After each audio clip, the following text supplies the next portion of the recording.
안녕하세요. 결혼 생활 1년 하고 6개월 동안 제가 느낀 건 딱 한 가지였습니다. 그건 바로 내가 제대로 똥을 밟았구나였죠. 무슨 말만 하면 며느리돌이 찾아대는 시어머니와 남편이라는 작자 때문에 고생하다 결국 화끈하게 끝내버렸네요. 저는 공부에는 전혀 흥미가 없이 학창 시절을 보냈어요. 그래서 고등학교를 졸업하자마자 백화점에서 일을 시작했는데, 물론 마음만 먹으면 미달이라도 대학교에 진학을 할 수 있었습니다. 하지만 괜히 시간 낭비, 돈 낭비하는 건 아니다 싶어 내린 결정이었죠. 물론 처음부터 저희 부모님이 제 의견에 동조를 해주신 건 아니었습니다. 요즘 세상에 대학교 졸업장 하나 없는 사람이 어디 있냐며 나중에 분명히 후회할 거라고 말씀하셨어요. 그러면서 돈은 나중에 벌어도 되니까 웬만하면 대학에 가라고 강하게 권유를 하시더라고요. 저는 침착하게 부모님을 설득하기 시작했어요. 엄마 아빠도 잘 알다시피 내가 공부에 소질도 없고 흥미도 없다.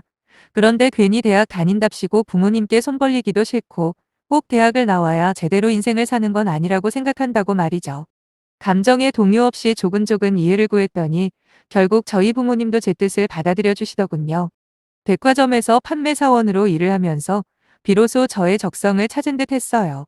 실제로 지금까지 올해의 직원으로만 5번 뽑힐 만큼 저한테는 딱인 직업이었거든요. 아무튼 백화점과 집만 왔다 갔다 반복하는 제가 불쌍해 보였는지 제 친구 중에 한 명이 남편을 소개해 주었습니다. 가벼운 마음으로 나간 소개팅 자리였지만 저보다 5살이나 많은 남편은 진지하게 결혼 상대를 찾고 있다고 말을 꺼내더라고요. 사실 저는 연애 경험이 그리 많지 않았어요. 다가오는 남자들이 없었던 건 아니지만 이상하게도 사귀는 단계까지 가기도 전에 상대방에 대한 흥미가 떨어졌거든요. 그리고 그렇게까지 적극적으로 다가오는 남자들도 없었고요. 하지만 남편은 제가 처음 겪어보는 저돌적인 모습으로 저에게 다가왔고, 그런 남편의 구애에 어떻게 밀고 당기기를 해야 할지조차 저는 몰랐습니다. 그저 저를 많이 사랑해주는 남편이 고맙고 좋아서 저도 결혼을 결심하게 되었네요.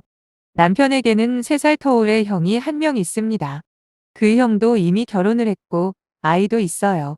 문제는 큰형님하고 시어머니 사이가 좋지 않다는 거예요. 그렇다 보니 시어머니는 새로 들어온 둘째 며느리인 저한테 기대가 아주 컸던 것 같습니다. 수시로 저한테 큰형님에 대해서 안 좋은 이야기를 하셨거든요. 첫째는 며느리돌이 같은 거 아예 모른다면서 우리 둘째 며느리는 다를 거라는 이야기로 은근히 저를 압박하시더라고요. 하루는 결혼식을 올리고 얼마 지나지 않아 시어머니에게 전화가 왔습니다.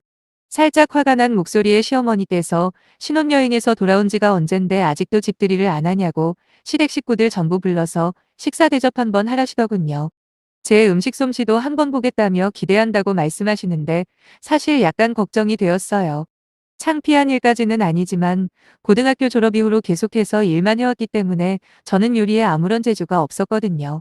결국 친정엄마의 도움을 받아 열 몇 명 정도 되는 사람들을 데리고 집들이를 치를 수 있었습니다.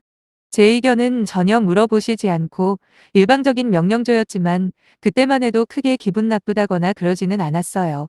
왜냐하면 시어머니로서 충분히 이야기할 수 있는 상황이라고 생각했었습니다. 그런데 그 후로 시어머니가 저한테 가장 많이 하신 말씀이 바로 며느리 도리, 그렇습니다. 바로 그놈의 며느리 도리를 자주 입에 올리셨지요. 결혼 후 처음에는 일주일에 한 번씩 전화를 드렸는데요. 저도 살가운 성격이 아니고 친정 부모님께도 딱 그 정도만 전화를 합니다. 자주 전화해도 딱히 할 말도 없더라고요. 그 정도면 제 나름대로 노력한다고 생각했습니다. 하지만 시어머니는 저한테 전화 좀 자주 하라시며 늘 불만 섞인 목소리를 내시더군요. 사실 막상 전화를 드리면 통화 내용이라는 게 별거 없어요. 전날 저녁에 자기 아들 뭐 해 먹였냐, 집안일은 똑바로 했냐 등등. 사소하고 시시콜콜한 잔소리뿐이었습니다. 정작 며느리인 저에 대한 이야기는 안중에도 없으시더라고요.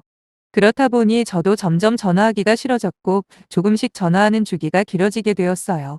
그러면 또 그걸 가지고 한 소리 하십니다. 당신께서는 딸 같은 며느리를 보고 싶었는데 제가 곁을 안 준다라거나 며느리가 아니라 상전을 모시고 있다는 식으로 주변 지인분들이나 친척들한테 제 흉을 보셨습니다.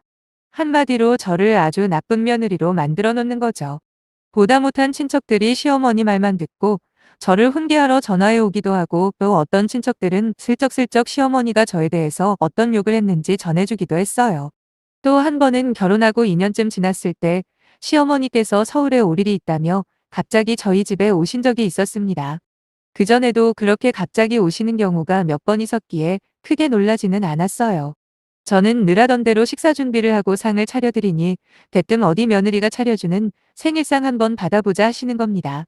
순간적으로 너무 당황스러웠죠.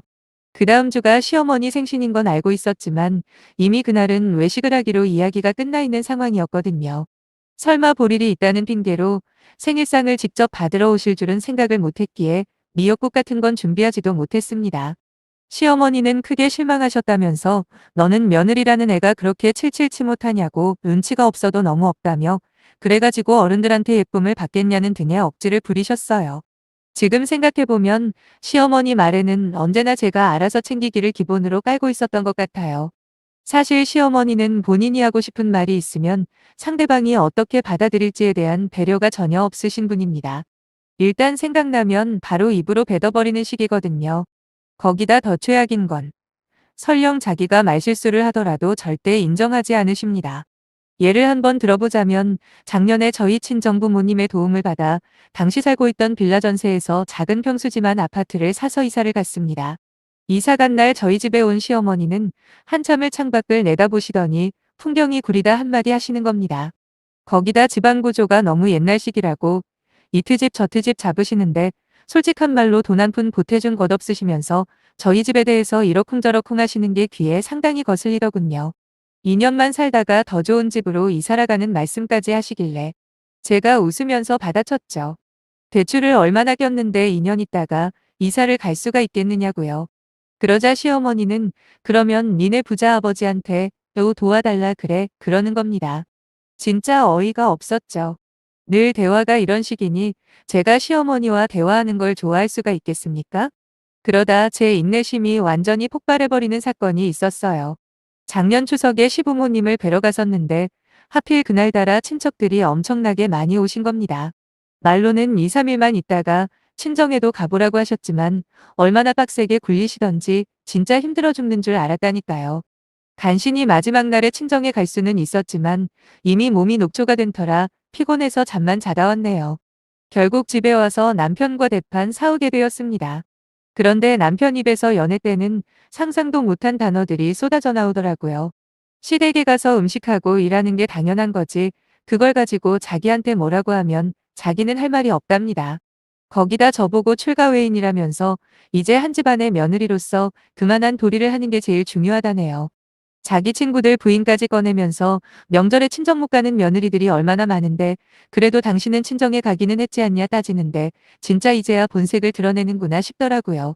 저는 당장 사과하라고 난리를 쳤고 다음날 남편이 순순히 미안하다 하길래 제가 그랬죠. 앞으로는 명절 당일에 시댁에 들러 아침을 먹고 적어도 당일날 저녁은 저희 친정에서 먹는 걸로 하자고요.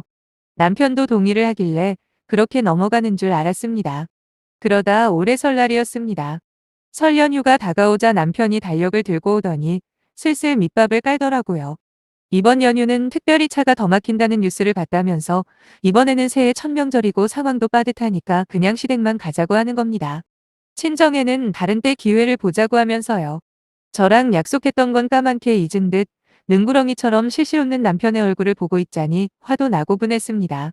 마음대로 하라고 웃어붙이고 방으로 들어와 저는 방문을 잠그고 이불 속에서 엉엉 울었어요. 근데 신이 있기는 있는 건지 꿀꿀한 마음을 안고 다음날 출근하니 제가 이달의 우수사원으로 뽑혀서 현지 매장 탐사의 기회를 얻은 거였죠. 그리하여 저는 설 연휴, 바로 전날부터 설 연휴가 끝나는 날 돌아오는 일본 출장 스케줄이 잡힌 거예요. 거절할 이유가 없었죠. 그리고 남편에게도 분명히 출장 이야기도 했고요. 출국 하루 전 열심히 짐을 사고 있었지만 남편은 한마디 말도 안 하더라고요. 그러던지 말던지 다음날 새벽에 남편이 일어나기도 전에 공항으로 향했습니다. 출국 직전에 누가 봐도 공항이라는 걸 알 수 있게 인증사진도 찍고 거기다 비행기 티켓도 찍어서 보냈어요. 그제야 남편은 제가 거짓말을 한 게 아니라는 걸 알았는지 전화가 오고 난리가 났더라고요. 저는 그냥 전화를 꺼버렸습니다. 어차피 비행기 안에서는 핸드폰이 터지지도 않으니까요.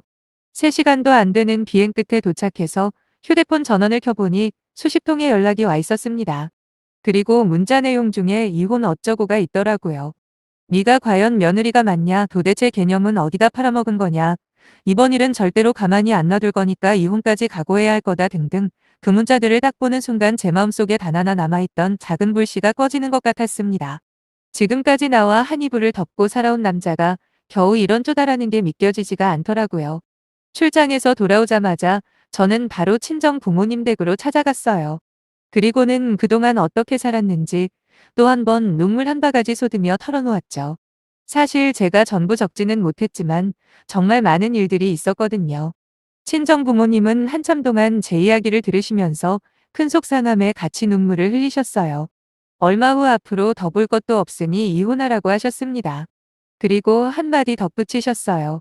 부모 속상할까봐 안 힘든 척, 행복한 척 참고 사는 게 가장 큰 부류라고요. 고등학교 졸업할 때처럼 이번에도 제 결정을 저희 부모님은 지지해 주셨습니다. 친정 부모님께서 남편에게 전화를 하셨어요. 당연히 이혼에 대해서 언급하려고 말이죠. 그런데 전화를 받은 남편은 제 걱정보다는 제가 친정에 있다는 사실에 오히려 기분이 나쁜 것 같았어요. 거기다 장인 장모까지 나서서 이혼을 종용하니 자기는 세상 억울하답니다. 지금 잘못한 사람은 따로 있지 않냐, 며느리돌이 못한 사람은 따로 있는데 왜 자기가 욕을 먹고 이혼을 당해야 하냐고요. 곧바로 제가 전화를 받아들어서 쓸데없이 짓거리지 말고 그냥 이혼하자고 말했어요. 그러자 남편은 지난번 사과할 때처럼 일단 미안하다는 말부터 꺼내는 거예요. 그러면서 마치 선심 쓴다는 듯이 다음 명절 때부터는 친정부터 가자면서 이제 적당히 하고 집에 들어오라고 하더군요. 남편의 기고만장한 태도를 보면서 저는 더욱더 생각을 확고하게 굳히게 되었네요. 그래서 그 길로 일단 집으로 들어갔습니다. 집에 돌아온 저를 보고 남편은 제가 항복을 하고 들어온 줄 알고는 더더욱 기고만장을 하더라고요.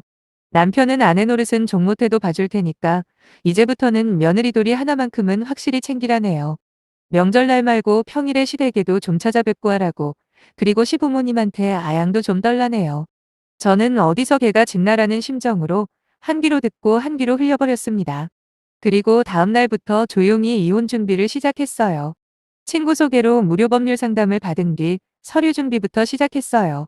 결혼한 시간이 길지 않았기에 재산 분할 자체는 어려울 게 없었고요.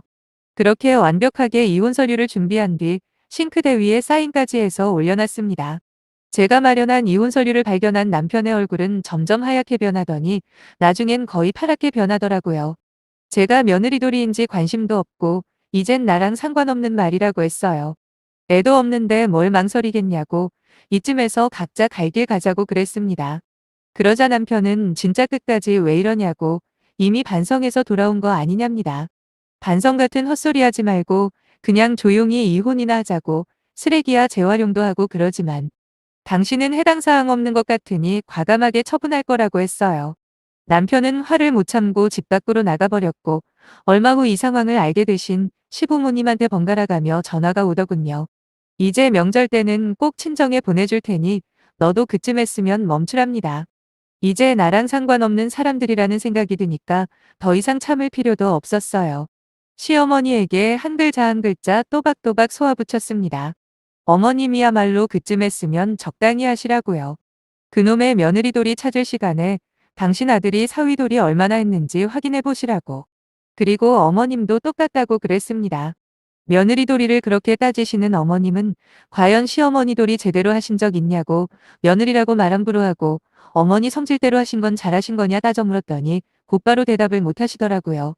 거기다 저희 이사할 때 돈 100만 원도 아까워서 안 낸 쏘셔놓고 뭐가 그렇게 당당해서 며느리돌이만 바라셨냐고 최소한 저희 부모님은 저희 이사할 때 3천만 원 그냥 흔쾌히 주시면서도 어머님 아들한테 사위돌이 한 번 바란 적 없다 소리쳐버렸네요.